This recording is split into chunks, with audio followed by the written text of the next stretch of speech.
Então agora nós vamos começar o último assunto de cinemática. Isso mesmo. Cinemática está acabando, né? E nós vamos agora analisar o último. Mas não é porque ficou por último que é o pior, não. Aliás, é o mais incidente no vestibular. Por quê? Porque ele incorpora todos os conceitos que nós vimos até agora, todos, absolutamente todos, tanto na cinemática escalar como na cinemática vetorial. Então é um assunto que cai muito por conta disso. Né? Como é que você cobra todos os conceitos de cinemática? Usando o lançamento oblíquo. Então é isso que nós vamos estudar. Lançamentos oblíquos. Vamos ver o que é? Então vamos dar uma olhadinha aqui, né? Vou trazer uma animação para nos ajudar, né? E vamos fazer assim, quer ver? Ó. O que é lançar obliquamente? Fácil, ó. É isso daí. Tá percebendo o que é? Isso, nós analisamos o lançamento vertical, é aquele que a gente joga, né, formando um ângulo de 90 graus com a horizontal, lá no passado, há muitas aulas. E agora nós vamos analisar isso, o lançamento oblíquo. E lançar obliquamente é arremessar com um certo ângulo em relação à horizontal. Tá claro isso? Agora veja, como é que a gente analisa um movimento em cinemática frequentemente e em detalhes para saber as suas propriedades? A gente usa a mão daquela técnica da fotografia estroboscópica, daquela técnica que a gente captura a imagem do objeto em intervalos de tempo que a gente é capaz de ajustar. Eu não sei se você está lembrado, né? A gente já falou disso antes, dá uma olhada nas lições anteriores. Eu coloco uma lâmpada para piscar em intervalos de tempo iguais, e aí a mesma fotografia, a mesma chapa fotográfica, ela registra diversas posições do objeto. E é isso que eu vou fazer aqui. Tá? Eu vou tirar uma fotografia estroboscópica desse movimento para a gente poder, né, analisar essa foto e perceber algumas propriedades importantes aí. Tá preparado? Então vamos lá. Olha lá a fotografia estroboscópica surgindo. Cada imagem dessa da bolinha que está ficando na tela, ela representa a posição da bolinha e essas fotos, né, foram tiradas em intervalo de tempo sempre iguais. Tá? Então, dessa imagem para essa imagem, foi o mesmo intervalo de tempo que dessa imagem para essa e assim sucessivamente. Tá claro? Então, agora vamos lá para a lousa, vou pegar essa foto e nós vamos analisar.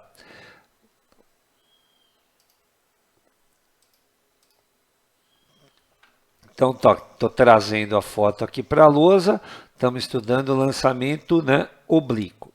Então, a primeira análise que eu vou fazer, ela diz respeito à direção horizontal. Né? Vamos ver o que está acontecendo aqui. Ó. Eu vou pegar essa posição do objeto, medida em relação à horizontal, então uma linha vertical aqui, ó, com bastante capricho, e eu vou pegar a posição seguinte do objeto, medida em relação também à horizontal, nessa linha aqui. Ó. Bom, o que a gente pode concluir aqui? A gente pode concluir que na horizontal o objeto percorreu esse ΔS aqui. Ó. Agora vamos pegar um outro par de posições do objeto. Por exemplo, essa daqui, ó. Daqui, né? Vamos ver se está bonitinho. Não, ainda. Tem que caprichar bastante para a gente concluir. Daqui, isso mesmo, a posição medida em relação à horizontal, né? Aqui, até a imagem seguinte, ó, medida em relação à horizontal, com todo cuidado, tá, gente? Todo cuidado para a gente poder fazer uma análise muito legal aqui. Então, olha lá, daqui até aqui. Se você comparar esse deslocamento aqui, ó, que nós já tínhamos medido, com esse daqui, vai dar o mesmo valor. Aliás, para qualquer duas posições consecutivas que você pegue nessa foto, vai dar o mesmo valor. Vamos pegar mais uma só para você tirar a prova. Ó. Daqui, dessa posição, com todo o capricho aqui, ó, dessa posição até essa posição da imagem consecutiva aqui, ó. O deslocamento medido em relação à horizontal, ele é sempre o mesmo, tudo bem? Sempre o mesmo deslocamento. Então, o que está acontecendo aqui é, na horizontal, tá? Na horizontal. Na horizontal, o objeto está percorrendo espaços iguais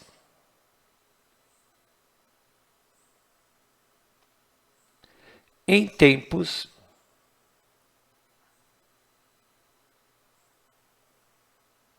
iguais.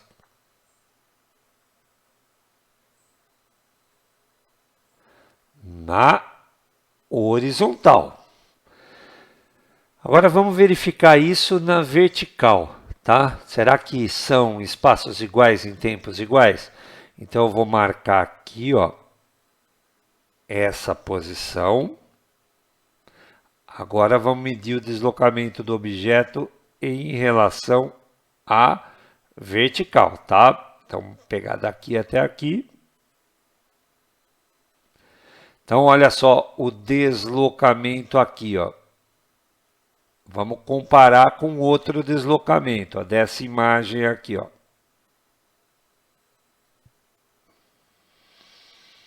Trazer na horizontal, caprichando o máximo possível.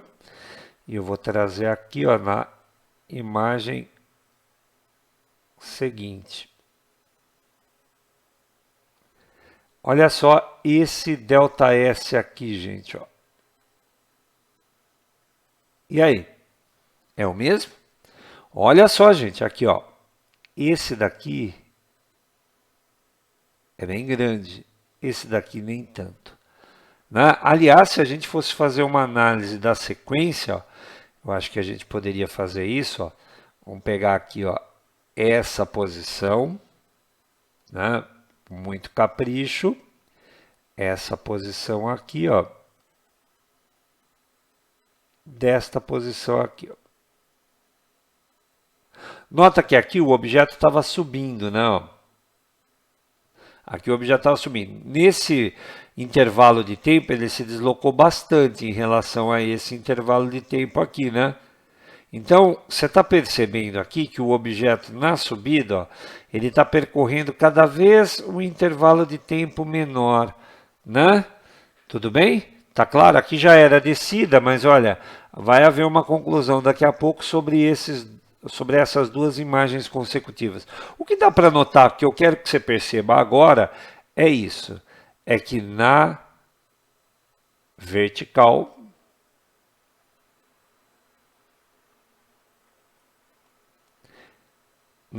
os espaços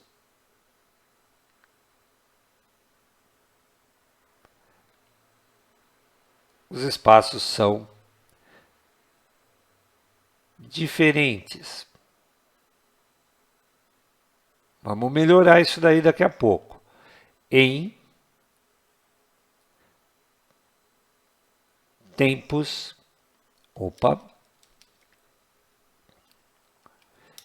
em tempos iguais. Quando eu falo tempos iguais aqui, gente, eu tenho que corrigir, né? São intervalos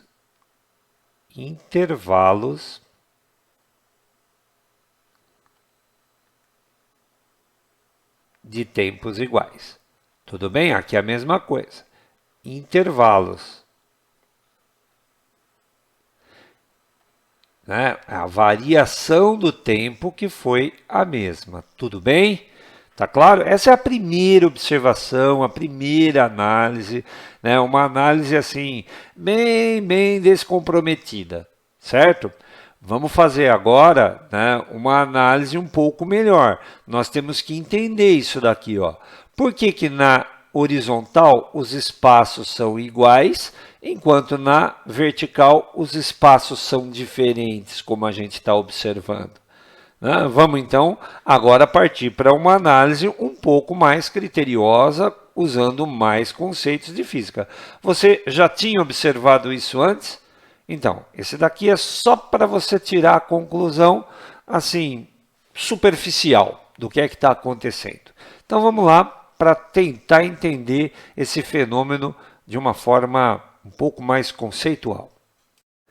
Então vamos lá. Para a nossa modelagem, né, eu vou considerar aqui o seguinte. Eu vou considerar que não há qualquer tipo de resistência ao movimento. Né? Então eu vou considerar aqui o lançamento no vácuo, certo? Então não vai ter resistência do ar aqui. Mas, né, nós estamos fazendo esse lançamento na superfície do planeta Terra. Portanto, né, aqui a gente vai continuar tendo, né, uma força agindo. Qual é a força que está agindo aqui? É a força da gravidade, é a força-peso. E nós sabemos que a força-peso ela é vertical e apontada para baixo, certo? Então, veja, nessa consideração, nessa modelagem, eu estou pensando que a única força que está agindo sobre o objeto é a força-peso e ela atua na vertical. Então aí já dá para entender aquelas observações superficiais que a gente fez, né, na primeira parte dessa aula. Se a gente tem só a ação da força-peso, o que acontece aqui? Ó, na horizontal,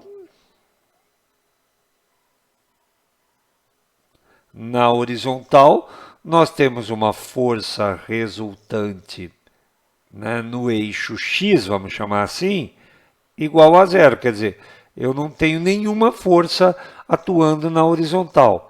E o que é que significa isso? Significa, né, que a aceleração do eixo X ela vai ser zero. Tá claro isso para você? Agora, se a aceleração do eixo x vai ser zero, a gente já entende por que aqueles deslocamentos na horizontal foram iguais, né? Porque aqui, ó, com a aceleração do eixo x igual a zero, o movimento é um movimento uniforme. Tá claro? Tudo bem? Então, se o movimento é uniforme, aquilo que a gente observou é verdadeiro. Espaços iguais em tempos iguais. Agora, se a gente perceber na vertical,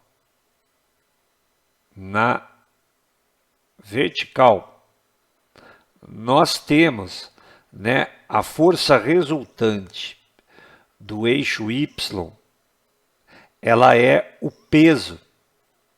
Agora, como a força resultante do eixo y é o peso, o que é que nós vamos ter? Então, força resultante igual ao peso, mas a força resultante é a massa vezes a aceleração.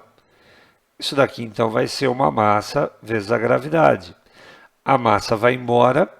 Conclusão, na vertical, a aceleração do eixo y é a própria gravidade. E aí, se é a gravidade, e a gente puder considerar a gravidade constante, nós vamos ter um movimento que é um movimento uniformemente variado. E o que justifica aqueles espaços serem diferentes. Tá claro? Então é isso. É por isso que essas imagens elas ficam em relação à vertical cada vez mais próximas umas das outras. Porque se é um movimento uniformemente variado e a aceleração do objeto, né, é vertical e para baixo, que é a aceleração do eixo y é a gravidade, né, aceleração do eixo y é a gravidade, isso explica os espaços serem diferentes e ficarem cada vez menores. Movimento uniformemente variado, desacelerado. Tudo bem? Então, olha só. A dica, né? Olha só, né, como é que a gente pode analisar esse movimento que é complexo, né? Porque afinal de contas a trajetória é uma parábola, trajetória parabólica. Se nós fizermos a decomposição do movimento na horizontal e na vertical, a nossa tarefa vai ficar facilitada na análise, né? Porque nós sabemos muito bem analisar um movimento uniforme e também sabemos analisar uniformemente variado. Então, o que isso tem a ver com as últimas lições que a gente estava trabalhando, né? A gente estava trabalhando na última aula com composição de movimento. Então, como é que a gente pode resumir essa situação? O que é um lançamento oblíquo? O lançamento oblíquo é a composição de dois movimentos. Na horizontal, um movimento que é uniforme e na vertical, um movimento que é uniformemente variado. Quando você compõe os dois, você tem isso que a gente está observando aqui, que é um movimento parabólico, né? Ele é bidimensional e parabólico. Gente, todos nós sabemos analisar um movimento uniforme, né? Aqui a gente tem poucas ferramentas para usar, né? Eu diria, tem apenas uma, né? O V, né, velocidade do eixo x vai ser igual a ΔS por ΔT. Quem sabe se você pensar aqui, né, a gente possa, né, modificar essa fórmula e ela fica a sorvetinho, lembra dela? S igual a S0 mais VT. Que velocidade é essa? É a velocidade do eixo x. Tudo bem? Agora, já no movimento uniformemente variado, nós temos várias ferramentas, né? O V igual a V0 mais AT, né? Aqui, velocidade do eixo Y, tudo bem?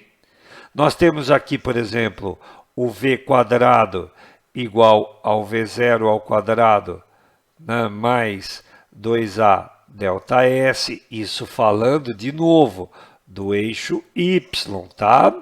No eixo Y a velocidade tem esse comportamento. E o espaço mudando assim, ó. S é igual a S0 mais V0t, né? Mais A t ao quadrado sobre 2, que são as ferramentas que a gente usa no movimento uniformemente variado. Se a gente combinar o uniformemente variado com o uniforme, nós vamos ter o lançamento oblíquo. E é isso que nós vamos fazer daqui a pouco. Mas antes, vamos ver mais alguns detalhes, né? Então, para ver esses detalhes, eu estou de volta aqui na minha lousa dinâmica, né? Acho que deu para perceber o que é lançar obliquamente, então. Lançar obliquamente é fazer isso daqui, ó. Tá vendo o vetor velocidade? O vetor velocidade forma um ângulo em relação à horizontal. Tá claro? Então vamos fazer agora a animação verificando o que acontece com esse vetor velocidade, tá? Então eu vou executar a animação, né? Perceba. Olha a alteração do vetor velocidade, né? O vetor velocidade, se você está notando, como a gente disse nas aulas de teoria sobre cinemática vetorial, ele é tangente à trajetória, né? Tangente à trajetória. Agora, vamos observar mais um detalhe. Eu vou refazer a animação, só que agora a gente vai fazer o seguinte, olha só. Eu vou refazer e a gente vai medir a velocidade na horizontal e a velocidade na vertical separadamente, né? Nós vamos fazer a decomposição do vetor, né, no eixo x e no eixo y, tudo bem? Então, olha só como é que nós vamos ter aí, né, o comportamento do vetor velocidade à medida que o objeto sobe.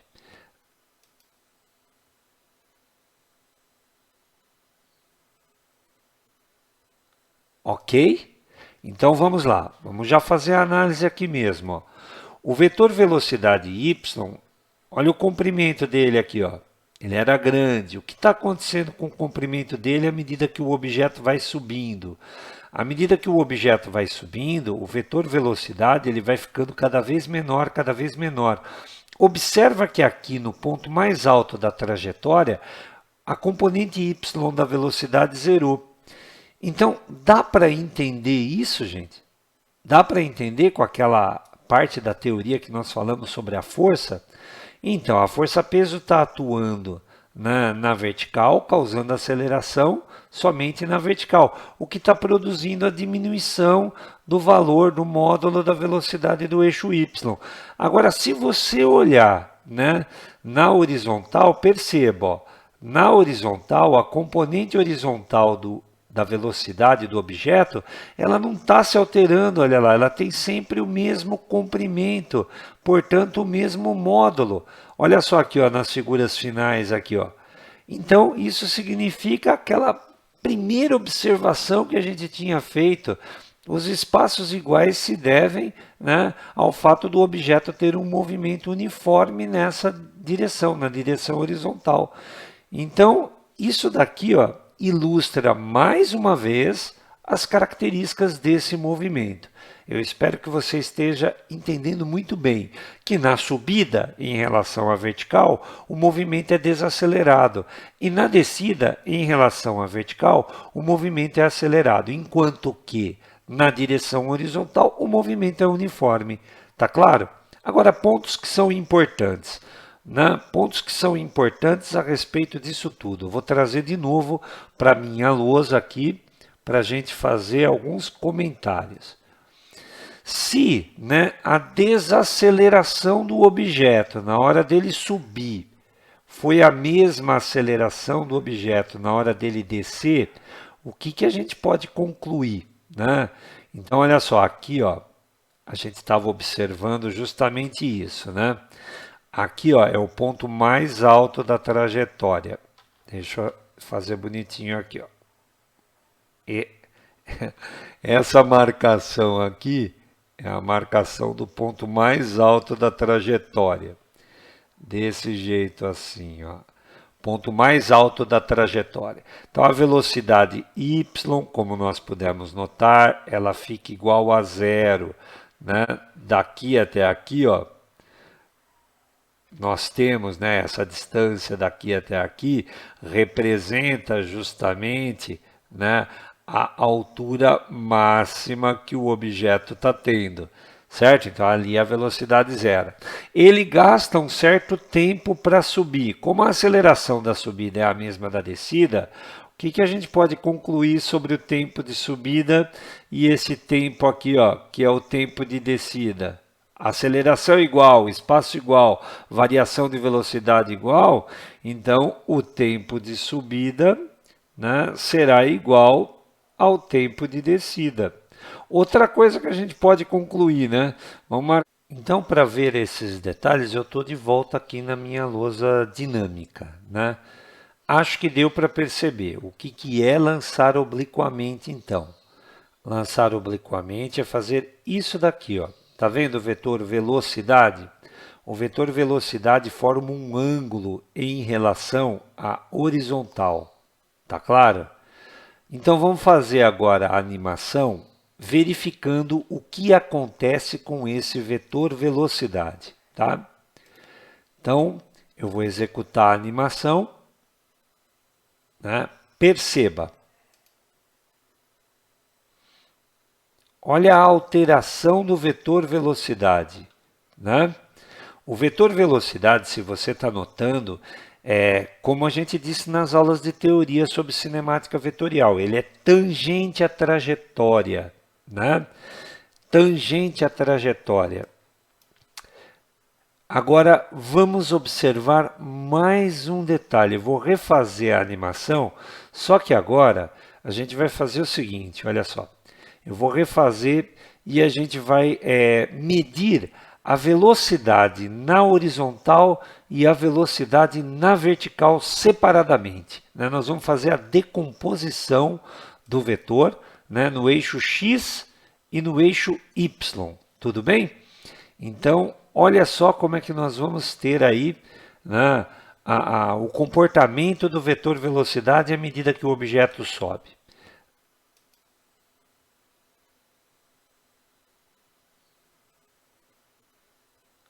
Ok?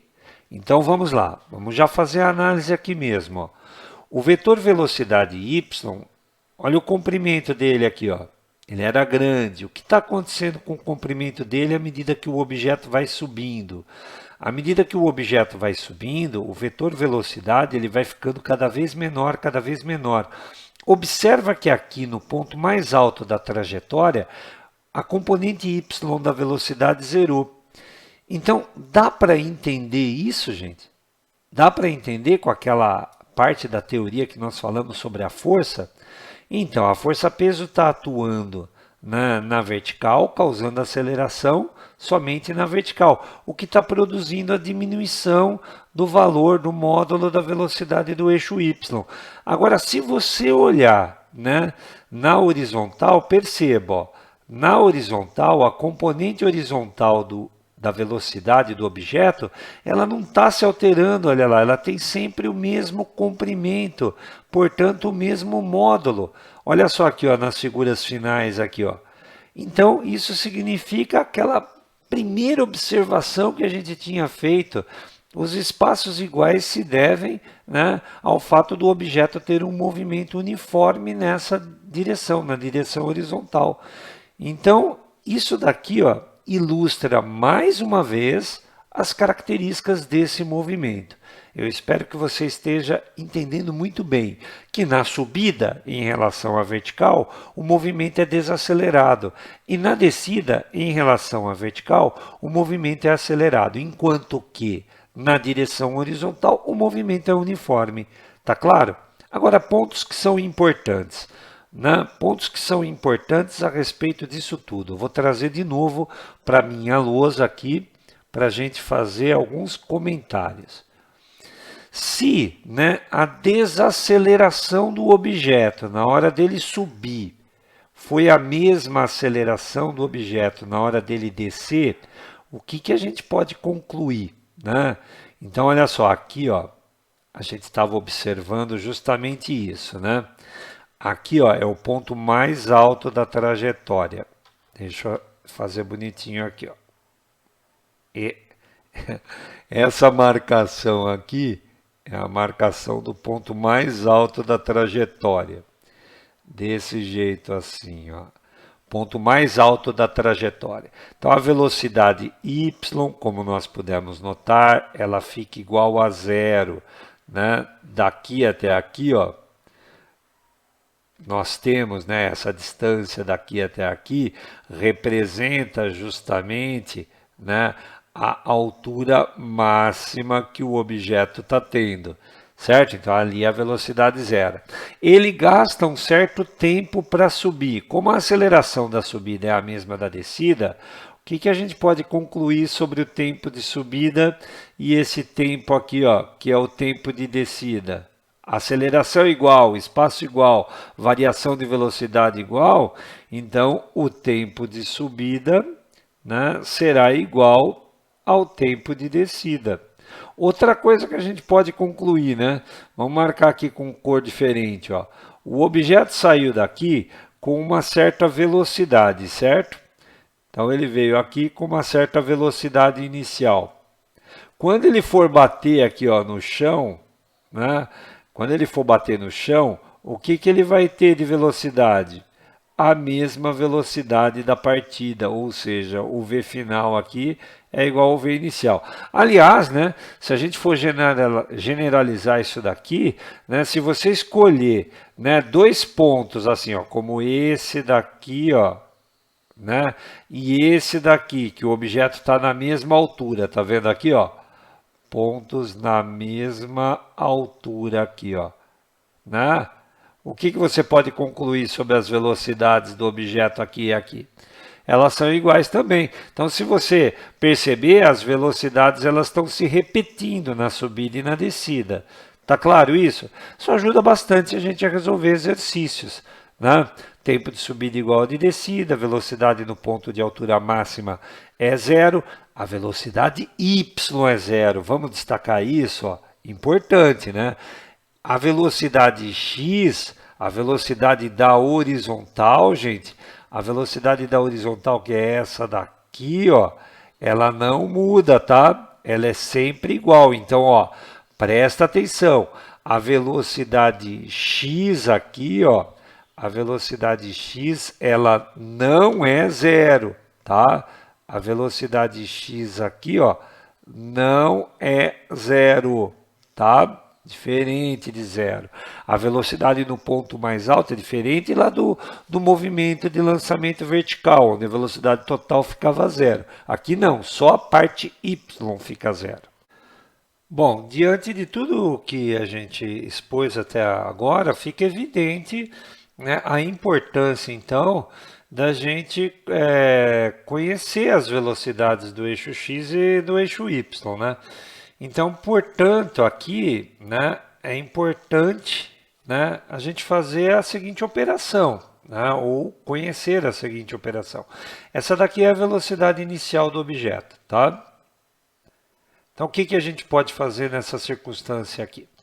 A gente pode vir aqui, né, e pensar assim, ó, em relação à horizontal, essa velocidade ela tem esse componente aqui, ó,